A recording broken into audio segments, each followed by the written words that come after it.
Assalamualaikum warahmatullahi wabarakatuh. Kembali lagi ke Ejal Channel. Halo kawan-kawan, halo semuanya. Pada pertemuan kali ini kita akan melakukan proses namanya pembubukan ya. Ini merupakan langkah kedua yang harus kita lakukan dalam budidaya cabai keriting setelah melakukan penanaman ya. Yang pertama adalah pengamatan cabai terlebih dahulu, apakah ada yang mati dan perlu yang disulam. Yang kedua yaitu adalah pemupukan. Nah, pemupukan ini untuk pertama kalinya ya, itu kita gunakan pupuk organik bisa, pupuk kimia juga bisa. Tapi kali ini kita menggunakan pupuk kimia ya kan kawan. Pupuk kimia yang kita gunakan adalah pupuk NPK, dimana pupuk NPK ini adalah pupuk yang pertama kali kita gunakan, yang kandungannya terdiri dari kandungan unsur hara makro, yaitu nitrogen, fosfor, serta kalium. Nah, NPK yang kita gunakan ini itu dosisnya kurang lebih 3 sendok untuk 30 tanaman. Nah, gini kan 3 sendok untuk 30 tanaman. Nah, untuk jumlah airnya kan kawan, jumlah airnya ini menyesuaikan dengan jumlah tanamannya. Setiap tanaman 200 ml. Berarti kalau 30 tanaman kurang lebih 6.000 ml ya kan kawan. Kalau 30 tanaman 6.000 ml atau kurang lebih 6 literan ya kan kawan. Tapi lebih tidak apa-apa, tapi yang terpenting menurut kami perhitungannya setiap 1 sendok makan kayak gini NPK, yaitu untuk kurang lebih 10 tanaman untuk tiap sekali pemupukan. Nah, kenapa kita berikan pupuk NPK yang pertama kalinya? Karena pupuk NPK ini pupuk hara makro yang dimana unsur nitrogen, fosfor, serta kaliumnya itu dapat membantu pertumbuhan akar, batang, serta daunnya ya kan kawan, sehingga tanaman cabai-cabainya ya itu bisa kokoh terlebih dahulu di awal proses budidaya cabai keriting ini kawan-kawan. Kokoh secara batangnya, secara daunnya, serta akarnya, serta pertumbuhannya juga bisa bagus ya kawan-kawan, maksimal kan semacam itu.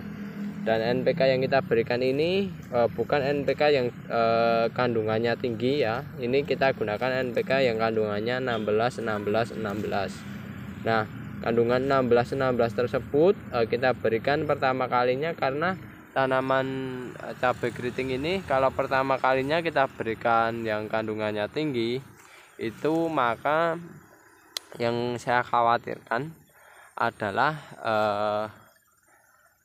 tanaman cabainya itu tidak kuat kawan-kawan, karena kandungannya yang terlalu tinggi.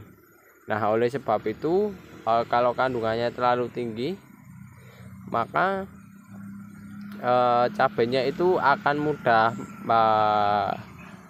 layu ya, dan pada akhirnya mati dikarenakan kandungan pupuk tersebut ya menjadikan konsentrasi kimianya yang berada di antara tanaman dengan konsentrasi yang diberikan itu lebih besar konsentrasi yang diberikan, sehingga tanaman tidak mampu menopang atau istilahnya menerima lah konsentrasi yang besar tersebut, sehingga pada akhirnya tanamannya layu dan mati kan kawan, semacam itu. Dan ini saran kami kita berikan dengan dosis 1 sendok 10 tanaman dengan kandungan 16 16 16. Dan cara pemberiannya itu cukup dilakukan dengan pengenceran terlebih dahulu, jangan langsung ditabur, karena kalau ditabur itu biasanya kembali lagi konsentrasinya terlalu tinggi, kebanyakan ya, dosisnya kebanyakan, konsentrasi kimianya terlalu tinggi. Nah, itu otomatis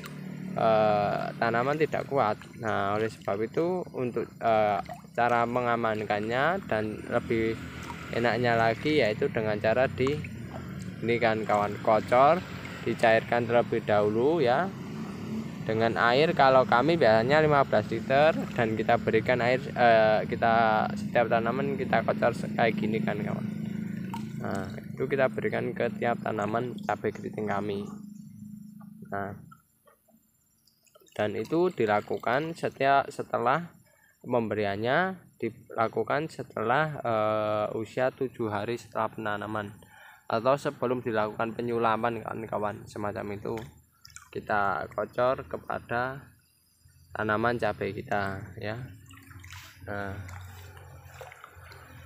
kita kocor semacam ini ya kan. Aplikasinya untuk tanaman cabai ini bukan dispray ke daun dan lain sebagainya, tapi kita lebih fokuskan ke bagian lubang tanamnya kan kawan. Nah kayak gini kita berikan, begitu pula seterusnya ya kan kawan, hingga semuanya diberi pupuk kan kawan, semacam itu. Oke kawan-kawan, itu sedikit informasi mengenai kegiatan pagi kali ini. Semoga ilmu yang kita berikan atau serta pengalaman yang kita berikan itu bermanfaat bagi kawan-kawan, dan jika ada kekurangan maupun kesalahan kami ya dalam pembuatan video ini atau tutur kata yang kurang baik, kami mohon maaf yang sebesar-besarnya. Saya akhiri, wassalamualaikum warahmatullahi wabarakatuh.